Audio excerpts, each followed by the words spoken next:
Okay, so hi, Ben again. If you don't know me, want to talk today about guarding parts that resist healing. So maybe you're familiar with parts work, with IFS, with transformational prayer ministry. Maybe you're a counseling recipient or practitioner, and I want to talk about, I guess, a case study a little bit. And I'm going to leave all these details anonymous, obviously. I'm obviously not going to tell you everything about this person. But I want to describe briefly, if I can, some of the resistance that people can experience to healing. So, a lot of times, what will happen is, let me describe this in brief before we go into some level of detail. You have a part of you that hurts, and it's the part that needs healing. And what you do is you try to guard this part. Something's going to come in front of this part because it's just so raw, right? And something's going to slide in front of this and cover it up and keep it safe. And obviously, that's a needed thing at a certain point in your life. There's a point in your life where you experience some level of trauma. And so after you've experienced that, the natural desire, the coping mechanism, the thing that guards is going to come right on top or shield this part away, put a wall up, put a fence up, and pull this part away. But eventually there comes a time where it stops being able to work because this thing is still screaming out. And so maybe the part that's guarding wants to help hide, and yet it's not doing a very good job. And when you realize it's not doing a very good job, you run out of ways to cope, and you have something of an identity crisis, and something new has got to happen. So you got this guarding part that's resisting healing. And so I want to talk today about, what do you do with that? How do you convince it to kind of move out of the way so that the part that needs help can get it? Now, I don't know if you've ever experienced this. I've heard this in my setting a little bit. People will be on my couch and they'll say, well, I just feel this sadness coming up in me. I know that there's something there and I just can't get at it. So I had somebody recently describe it as like a sneeze. It's coming up, but I just can't release it. And I'm doing my best, but I have this internal resistance. So there's something in my life, something happened, and it's trying to push itself up. But I'm doing my best, or my guardian is doing its best to push this down.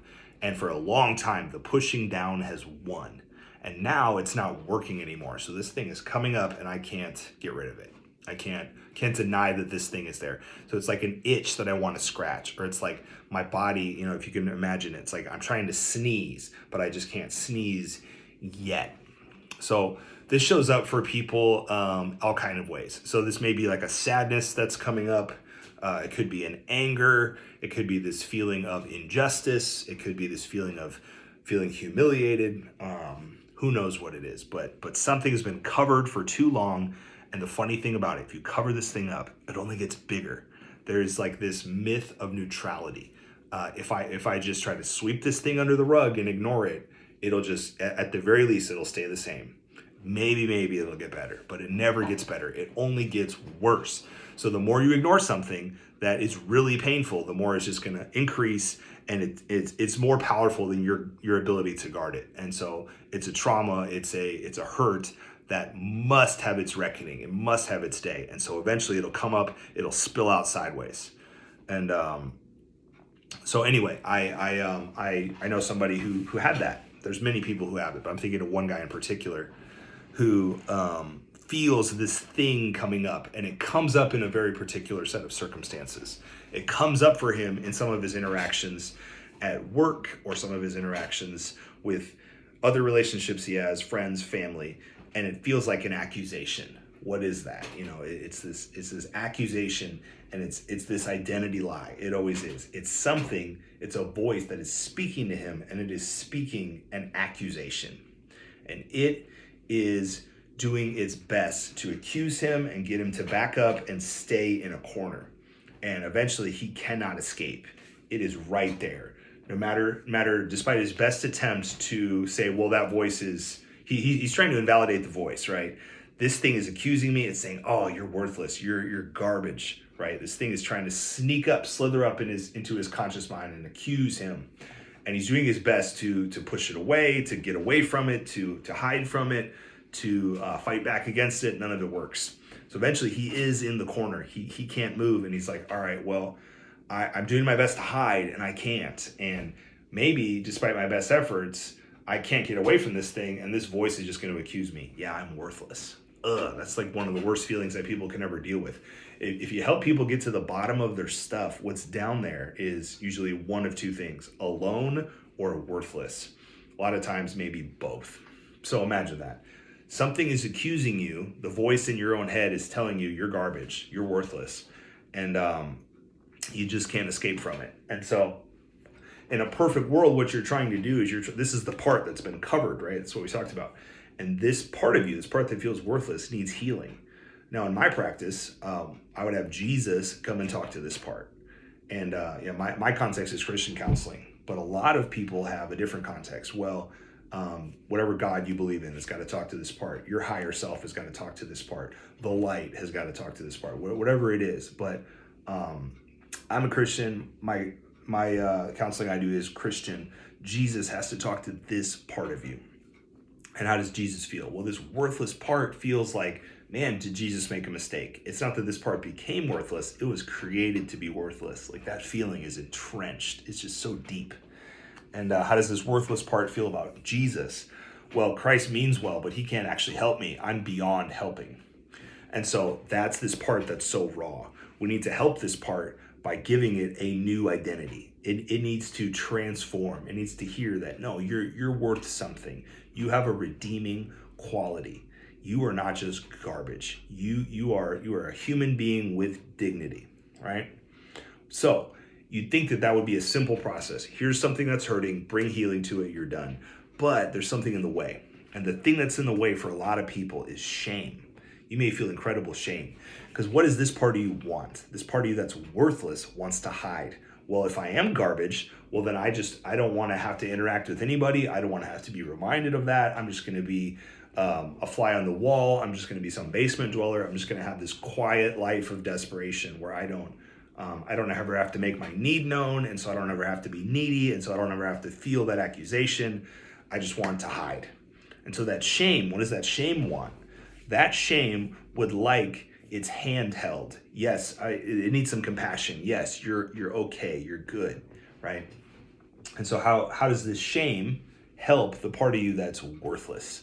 What it does is it's trying, your shame is trying to agree with your accuser. Isn't that interesting? So somebody's accusing you and you're saying, well, I don't want that to be my identity. So maybe I can just agree with this person and make friends with my accuser with my own shame. And if I can do that, then I don't have to feel it as strongly, right? So this part that wants compassion, it's the compassion has a noble intent. Shame is trying to provide compassion in a noble way, but can it do that? No. All it does is the shame just adds to the worthlessness, right? So the shame is saying, well, we're not going to make this worthless part feel like all of this is a big deal. We're just going to try to minimize, right? And so the shame just wants to cover up and help to cover up. But the problem is it does a bad job. It does a bad job of helping this part not to feel so raw, right? So the job is, let's help this part to forget the accusation. Let's minimize the accusation. Let's minimize the hurt from the accusation. And in a perfect world, your shame could do that for you, right? Your shame could help you forget how worthless you feel. But the opposite happens. It just ignites your feeling of worthlessness. And so you are not actually able to do that. You are not actually able to have shame make you feel less worthless. It only makes you feel more worthless. So the job of shame is help worthless to hide, help worthless feel like, oh, it's not so big of a deal. But it does a terrible job. All your guardians do a terrible job. Well, here's the thing. What if what made you feel worthless was some kind of abuse, right? So what would help this shame move out of the way is the knowledge that there is something redeeming in it. You don't have to feel shame because you're good. But so if you try to bring Jesus to the shame, if you try to bring light and healing to the shame, well, in a perfect world, you would have unconditional compassion given to your shame. But the shame wants to be worth something. So it can't receive unconditional compassion because it's trying to put a condition on that compassion. Well, I'm nice and good, so I deserve compassion. It's like, no, you don't deserve compassion. This part of you is unable to receive it unless it puts no conditions on it. And so it's counterintuitive. It can't receive the help that it desperately needs. And so what is that? There's another part protecting. You may have a part of you that feels worthless, and you may have some shame protecting that, and you may have some pride protecting that. There's a boundary there that somebody in your life crossed. Maybe you've been abused, maybe you've been abused with words, you've been abused physically, you've been abused emotionally, and that's what caused this feeling of worthlessness. Well, there's a part of you, even a small, tiny part, this pride that wants to point back and say, I am worth something.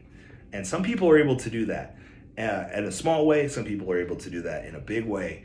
And that part of you is incredibly important because that's a part of you that's trying to protect you, or at least is trying to assert that you should have been protected at an incredibly vulnerable moment. At that moment of abuse, you needed some little boundary there. You needed a large boundary there, but you needed at least some part of you that's holding on to this idea that, no, I am worth protecting, right? And so that's what that shame is latching onto, is some sort of pride of, no, I am worth something, right?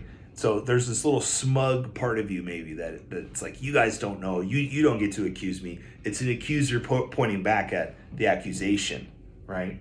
And so what that part of you needs to know, that little piece of pride, yes, it did its absolute best. This little guy is a good little soldier, right? And even though he had bad marching orders, he tried to help in a way that wasn't going to help. We need to honor him. We need to ascribe to him noble intent. Yeah, you meant well. You meant well at a time where no one was protecting. But this little guy, this little bit of pride, it does want to protect. And so let's honor it. We don't need to destroy it because, yeah, we want the worthless part to feel protected. We want you to feel protected, especially if you've been abused. But this pride is not helping anymore. It's hurting.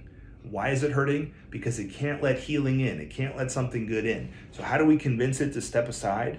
Well, what we say to it is, you did a really good job for a long time, but you still want to help, right? If you still want to help, you actually need to move out of the way. So we don't want to get rid of you. We want to make you the security guard at the wall, and you can let in the good stuff and keep out the bad stuff. You don't have to die, you just have to transform. And when you transform, well then, the right thing can come in, the healing can come in, the bad stuff can stay out, and then now the healing can talk to this shame, and eventually it can talk to this part that's worthless. And so, yeah, guarding parts can resist healing. You may be a person who feels an inner worthlessness, but you can heal. And the things you need to do to heal are reconcile some of these parts that are protecting you, the shame, the pride, maybe it's something else for you. And you need to do your best to get qualified help, find wise counsel to help you to move these guardians out of the way to receive the healing that you need. But that can only happen if you recognize what's good about them and try to keep it and get rid of what's hurting, what over time has become something that causes entropy, something that causes degradation, right? Hopefully that makes sense. So that's my thought about guarding parts that resist healing. Have a great day.